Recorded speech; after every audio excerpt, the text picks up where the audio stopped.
bienvenue dans ce nouvel épisode de la chaîne Blender Rapidus. Dans cette vidéo, nous allons prendre en main le Graph Editor en faisant clignoter des cubes. C'est-à-dire que ces cubes donc, ont un matériau lumineux, donc le shader emission, et nous allons piloter par des graphes, donc des graphes qui sont soit carrés, donc qui vont de 0 à 1, ou alors des graphes qui sont des sinusoïdes. Nous allons piloter l'intensité lumineuse de ces matériaux ajoutés à ces cubes. Vous êtes prêts? C'est parti! Donc, voici un petit aperçu de ce que nous allons réaliser. Donc, les 4 cubes C1, C2, C3, C4. Le premier cube C1, je vais effacer les autres pour qu'on puisse voir un par un. Il s'allume une seconde, il s'éteint la seconde suivante, et ainsi de suite de façon cyclique.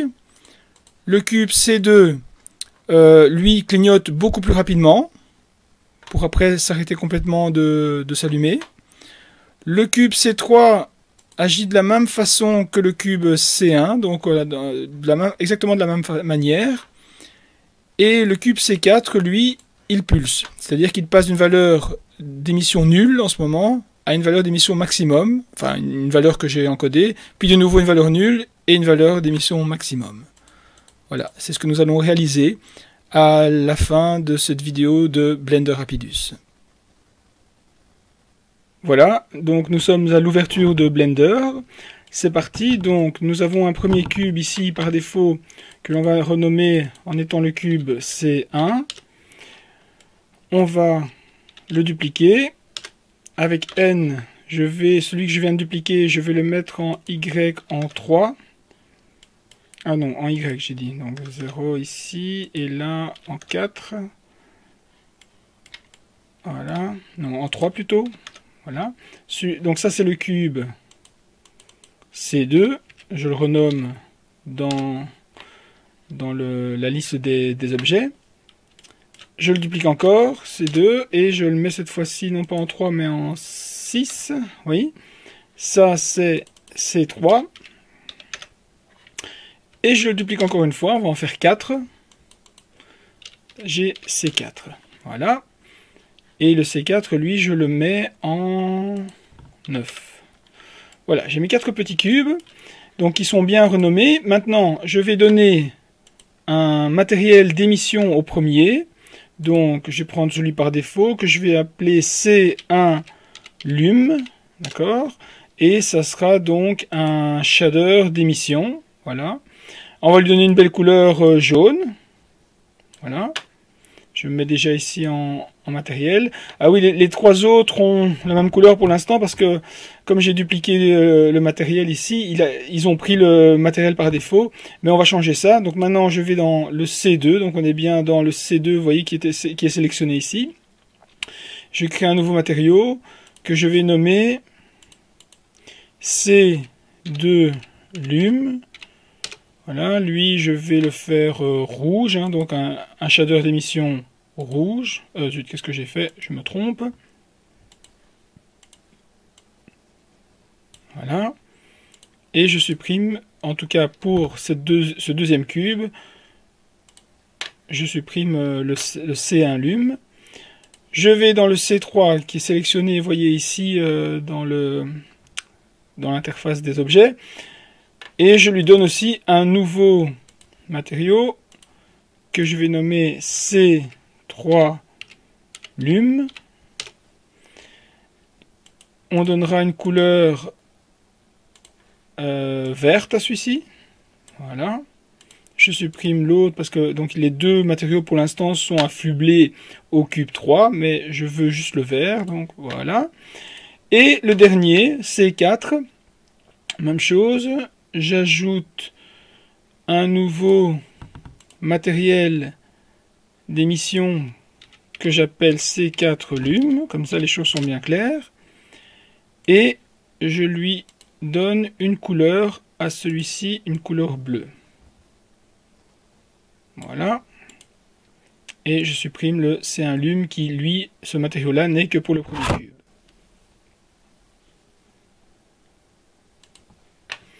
Voilà, c'est parti. Je vais pouvoir commencer à animer donc les lumières. Pour ce faire, donc, je vais commencer avec le premier. Donc voilà. je m'assure d'être en première frame. Ah oui, une chose très importante avant que je voudrais faire, c'est aller dans le rendu et décider du frame rate que je veux.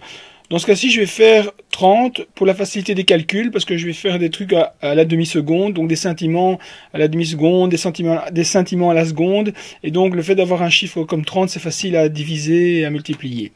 Donc, je retourne ici dans mon shader d'émission, donc où j'ai une valeur, où j'ai une force ici. Donc vous voyez que si je mets 0 là en 1, donc il est éteint, eh bien je vais mettre un keyframe ici. Donc je me mets dans le frame numéro 1 et je fais I au-dessus de la valeur de string. Donc I, voilà. Donc vous voyez ici j'ai inséré un keyframe. Et cette valeur de keyframe est à 0 au frame 1. Donc la force de la luminosité est à 0 au frame 1. Alors, pour mieux voir, je vais me rendre dans l'onglet ici en haut, animation, qui est pas mal. Donc, je vais monter ça. En soi, j'ai pas besoin de l'écran ici. Mais bon, voilà, je vais le laisser. Ici, par contre, je vais mettre en vue shading parce que je veux voir le scintillement. On peut se passer de l'overlay, voilà. Et ici, l'image l'outil que je veux voir, c'est pas le dope sheet, c'est le Graph Editor. D'accord? Alors, qu'est-ce qu'on peut voir dans le Graph Editor?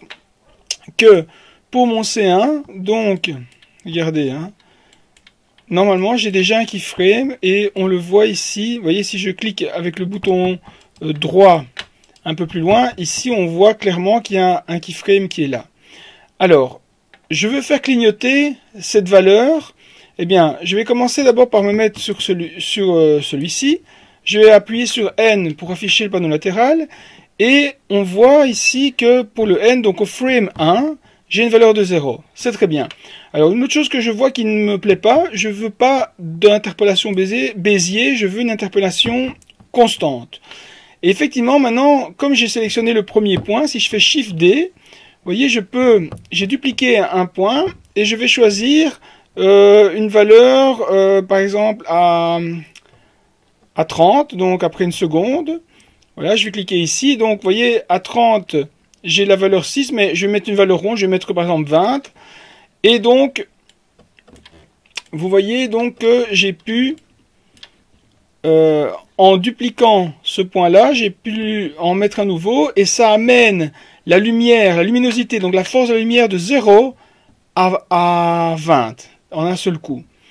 Alors, je vais continuer comme ça. Donc maintenant, je sélectionne pas le premier, mais je resélectionne juste le deuxième. Je fais Shift D et je vais me mettre 15 frames plus loin. 30 frames plus loin, voilà. En 60. Vous voyez, 60 ici. Je veux un 0. Et ça me donne quoi? Eh bien déjà, ce que je peux faire, c'est... encore une fois, Shift D, je vais dupliquer celui-ci, le dernier, je vais me mettre là-haut, donc à 90 cette fois-ci, donc au frame 90, j'ai une valeur de nouveau de 20. Rebelote, je fais Shift D, je copie le point ici, et même chose à 120, je veux une valeur de 0. Il faut souvent recorriger la valeur parce qu'on ne le pose pas toujours précisément à 0. On pourrait peut-être, je pense, activer un snapping, mais je ne sais plus où ça se trouve. Mais bon, c'est pas grave. Alors, ce qu'on peut faire aussi, c'est... Voilà, imaginons que je veux répliquer ces formes-là. Eh bien, je fais Alt A pour tout désélectionner, puis je fais B pour sélectionner en box, et je prends, vous voyez, ces 4 frames, ces 4 points ici. Je fais Shift D, et regardez, quand je déplace ma souris, je sais copier ces frames. Alors regardez bien, je vais les placer là, donc je m'assure que ce soit bien placé à une valeur bien ronde, à 150 en fait. Donc voilà. Et alors à 150, malheureusement, j'ai pas bien fait ça ici. J'ai une valeur de 20, je vais corriger en arrondi parce que j'aime bien que ce soit bien propre, 20. Là, ça sera pas 0, c'est un peu plus bas que 0, mais je vais le recorriger à 180, 0. Ici, à 210, je vais remettre 20. Voilà. Et ici, pour terminer, à 240, je vais remettre à 0. Et bien maintenant, si on lance l'animation, regardez bien, vous voyez votre cube qui clignote. Donc, toutes les secondes. 1, 2, 1, 2. Alors ici, évidemment, j'ai choisi, j'ai pas corrigé, donc j'ai 250. Je vais mettre 240 comme frame, d'accord? Comme ça, j'ai vraiment 240, c'est un multiple de 30. J'aurai vraiment un truc cyclique. Donc je recommence. Hop, voilà, c'est parti. Vous voyez, ça marche bien, ça clignote. Et on est bien dans le cube C1, dans le matériau C1 du cube C1. Alors maintenant, on va faire quelque chose de sympa. On va cliquer sur le deuxième, donc le cube C2. Vous voyez qu'il n'y a rien pour l'instant. Eh bien, on va se mettre au premier frame. Et pour bien montrer qu'on va lancer quelque chose avec le cube C1, donc je vais dans le matériel. Je clique ici 0 parce que je vais aussi recommencer à 0. Et je fais I pour indiquer que je veux un keyframe. Effectivement, maintenant j'ai ici, si on voit ici, là j'ai bien un keyframe à 0 pour mon cube sélectionné. Donc je vais cliquer sur Overlay pour voir qu'est-ce qui est sélectionné pour le C2. Et donc maintenant ce que je vais faire, je veux que le deuxième clignote beaucoup plus rapidement. Eh bien, je pars de 0 aussi, donc je vérifie mes valeurs, donc je suis bien au frame 1 avec une valeur de 0. Maintenant je fais Shift D, je vais me mettre... Ah oui, j'ai oublié de faire un truc, je fais CTRL Z, je vais annuler. J'ai oublié de spécifier que mon point, je ne veux pas une interpolation de Bézier, je veux une interpolation constante. Maintenant je fais Shift D, et je vais me mettre ici maintenant... Attendez, je mets la valeur ici, mais je vais la corriger manuellement, donc en 15. Donc je vais faire... Non, en 5, je veux que ça clignote très vite. En 5, je vais aller jusque 30. Bon, ça sort de mes limites. Il y a une façon d'ajuster facilement le display. Soit vous faites Home, et quand vous faites Home, vous voyez normalement, ça s'ajuste sur la hauteur. Donc vous voyez pas toute l'animation, mais sur la hauteur, ça s'anime. Alors ça s'affiche, allez, on voit toute l'étendue, je veux dire, de la plus grande valeur à la plus basse valeur. Alors pour zoomer à votre sauce la vue, si vous appuyez sur Shift et qu'ensuite vous cliquez sur la molette de la souris, vous pouvez... Ah non, pardon, c'est CTRL. Si vous appuyez sur CTRL et vous cliquez sur la molette de la souris, vous pouvez en allant vers le bas. Si je vais vers le bas, donc je zoome la hauteur, et si je vais latéralement, je zoome ou je dézoome la largeur. Donc vous voyez, je peux maintenant ici, je le glisse simplement avec le bouton du milieu de la souris. Et je vais en appuyant sur CTRL de nouveau, je vais le zoomer. Et là, vous voyez, j'ai une vue d'ensemble. J'ai une vue d'ensemble de tout mon graphe. D'accord? Alors, je reviens ici. Donc, le dernier sélectionné, je fais Shift D. Je vais me replacer là. Hop. Voilà. Je vérifie les valeurs. Donc, je me mets en 10 parce que ce sera toutes les 5 frames. Et je fais 0. Je vais répéter encore une fois l'opération pour être bien sûr d'avoir mon cycle à répéter par après. Voilà, donc je me mets là cette fois-ci en 15 et une valeur, donc on avait dit de 30. Voilà, encore une dernière fois, Shift D. Voilà, en 20, je veux 0. Alors maintenant je veux recopier ça sur toute la valeur, sur toute la longueur ici de mon animation. Alors je fais Alt A pour tout sélectionner, je fais B et je sélectionne, vous voyez, les deux ici. Voilà, je fais Shift D, hop, je sais me placer correctement. Voilà, vous voyez, j'ai bien visé 25 et 30. Maintenant, Alt A, je désélectionne tout, je recommence. Cette fois-ci, je sélectionne tout. Je fais Shift D, comme ça j'en copie-colle plusieurs à la fois. Et je me place en 40, cette fois-ci 40, 0.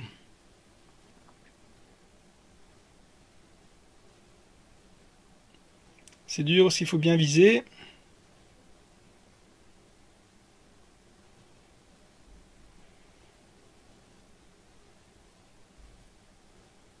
Bon, si vous n'y arrivez pas, vous laissez au moins le 40. Et les valeurs en bas, vous faites B, vous sélectionnez et vous mettez ici 0 pour toutes. Ah non, c'est la première qui descend. C'est pas grave, on va le faire une à la fois. 0. 0. 0 et 0. Je recommence. B pour tout sélectionner. Ah, je ne devais pas sélectionner celui-ci. Hop. Alt A. Je recommence. B. Voilà. Shift D.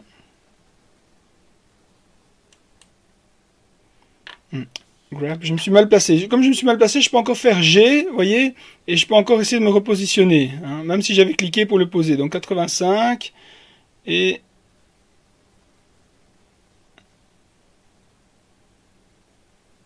voilà. Ben, on peut déjà regarder ce que ça donne. Donc si je vais au début, regardez bien, je lance l'animation. Vous voyez que le deuxième, effectivement, clignote vraiment beaucoup plus rapidement. D'accord? Puis il s'arrête tout à fait. L'autre continue un clignotement par seconde. Voilà. Alors, on peut copier un graphe d'un objet à un autre. Par exemple, celui-ci. Regardez, je vais d'abord dans le C3. Le C3, j'ai rien. Donc, je vais créer, je me mets dans le premier frame. Je vais créer une valeur, enfin un keyframe, en cliquant sur I au-dessus de la valeur de strength. Voilà. Donc, maintenant, pour mon C3, j'ai bien un graphe. Je vais dans le premier et je copie-colle tout. Donc, A, CTRL-C. Si maintenant je vais dans le troisième, je peux faire CTRL-V. Et vous voyez, ça a copié exactement le même graphe. Donc, normalement, si maintenant je retourne au début, le premier et le deuxième vont clignoter en même temps. Vous voyez? Le jaune et le vert clignotent en même temps. Alors, et on va faire maintenant le dernier. Pour le cube, je vais faire quelque chose de plus soft. Donc, je me mets en frame 1. Je veux démarrer avec 0. Je clique sur I au-dessus de la case string. Voilà, donc j'ai mon premier keyframe. Donc, 240, donc je vais le diviser en deux à faire 120. À 60, je veux que ça monte haut. À 120, que ça descende bas. Et je vais refaire ça deux fois. Donc, il va pulser, entre guillemets. Il va pulser deux fois. Eh bien, je vais rester cette fois-ci en courbe de Bézier parce que je veux quelque chose de soft. Alors, je fais Shift D. Et je vais, avec mes valeurs que je regarde là, donc ici dans le panneau, je vais en frame 60. Voilà. Et je vais mettre une valeur de... allez, on va mettre une grande valeur. Cette fois-ci, on va mettre, je sais pas moi, 110. D'accord? Donc, encore une fois, en faisant CTRL et le clic de milieu de la souris, j'ajuste mon écran. Voilà. Avec Shift, je le déplace. Eh bien, maintenant, je vais avec ça, je fais Shift D. Je vais jusque 120 et à 120, je vais mettre 0. Voilà, j'ai mis ici 120 et je vais corriger ici avec 0. Je recommence, Shift D, maintenant je vais jusque 180. Et à 180, je vais jusque 110. Comme c'était le cas pour la valeur ici, vous voyez, j'avais bien 110 en cliquant là. Voilà, et maintenant je redescends en 0, donc Shift D. Et je vais me mettre en 200, en 240, voilà, avec une valeur de 0. Et donc maintenant, quand j'ai lancé mon animation, le dernier cube, le cube bleu, le C4, va pulser. Regardez bien, hop, il augmente et il diminue. Il augmente et il diminue. Voilà. Donc, vous avez vu dans ce Blender Rapidus consacré au clignotement des shaders d'émission que l'on peut tout paramétrer. Donc, imaginez un vaisseau spatial dans lequel vous mettez des lumières. Eh bien, ces lumières pourront être pilotées par ce genre de composition graphique avec les graphes que vous voyez dans le Graph Editor. Voilà, je vous salue et je vous dis à la prochaine fois.